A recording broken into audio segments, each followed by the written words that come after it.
Morning ಡ್ರಿಂಕ್ಗೆ ಇಲ್ಲಿ ನಾನು 2 ನೆಲ್ಲಿಕಾಯಿ ತೊಗೊಂಡಿದ್ದೇನೆ, 5-6 ಬ್ಲ್ಯಾಕ್ ಪೆಪ್ಪರ್,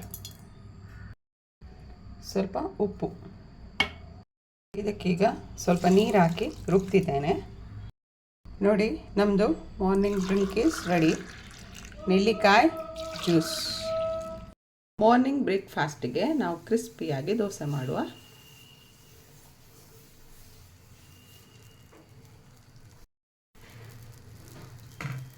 ಈಗ ನಾನು ತುಪ್ಪ ಹಾಕ್ತಿದ್ದೇನೆ.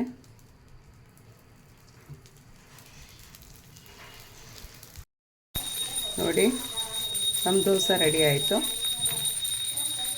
ಮಾರ್ನಿಂಗ್ ಬ್ರೇಕ್ಫಾಸ್ಟ್ಗೆ ನೋಡಿ ಕ್ರಿಸ್ಪಿ ದೋಸೆ.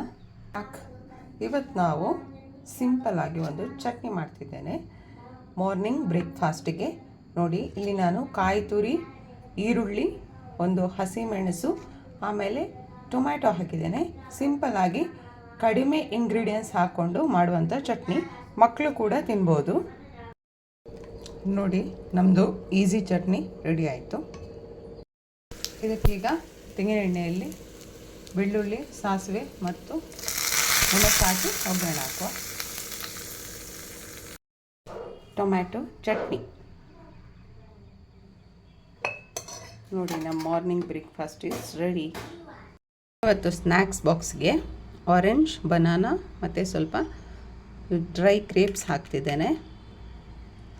ಇದು ನಮ್ಮದು ಸ್ನ್ಯಾಕ್ಸ್ ಬಾಕ್ಸ್.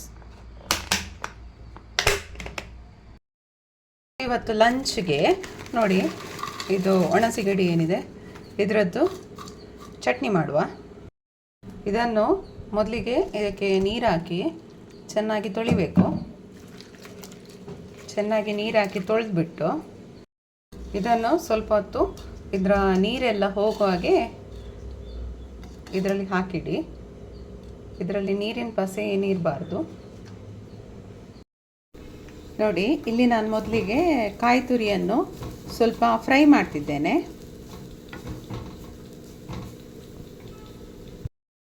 ನಾನೀಗ ಇಲ್ಲಿ 2 ಒಣಮೆಣಸು ತೊಗೊಂಡಿದ್ದೇನೆ.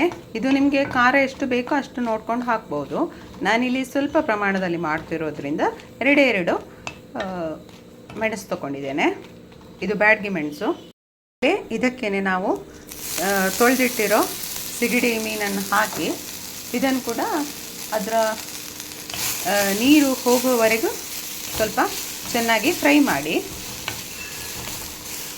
ಮಿಕ್ಸಿ ಜಾರಿಗೆ ನಾವು ಹುರಿದಿಟ್ಟಿರುವ ತೆಂಗಿನಕಾಯಿ, ಆಮೇಲೆ ಬ್ಯಾಡಗಿ ಮೆಣಸು,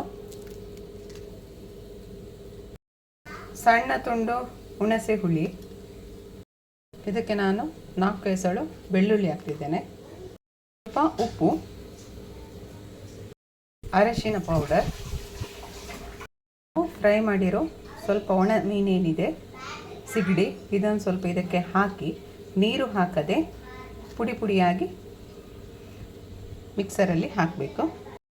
ಇಷ್ಟು ಪುಡಿ ಪುಡಿಯಾಗಿ ಬಂದರೆ ಸಾಕು, ನೀರೇನು ಹಾಕಲಿಕ್ಕಿಲ್ಲ.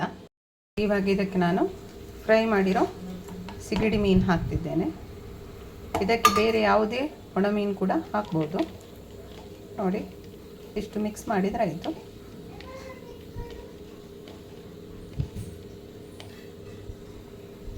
ನೋಡಿ, ನಮ್ಮದು ಒಣ ಮೀನಿನ ಚಟ್ನಿ ರೆಡಿ ಆಯಿತು. ನೋಡಿ, ಲಂಚ್ಗೆ ಗಂಜಿ ಊಟ. ಇದು ಕುಚ್ಚಲಕ್ಕಿದ್ದು ಗಂಜಿ.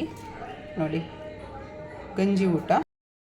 ನಾವು ಮಾಡಿರುವಂಥ ಒಣ ಮೀನಿನ ಚಟ್ನಿ. ಇದು ತುಂಬಾ ಚೆನ್ನಾಗಿರುತ್ತೆ. ನೀವು ಒಂದು ಸಲ ಟ್ರೈ ಮಾಡಿ ನೋಡಿ. ಬಿಸಿ ಬಿಸಿ ಗಂಜಿ ಊಟದ ಜೊತೆಗೆ ಒಣ ಮೀನಿನ ಚಟ್ನಿ.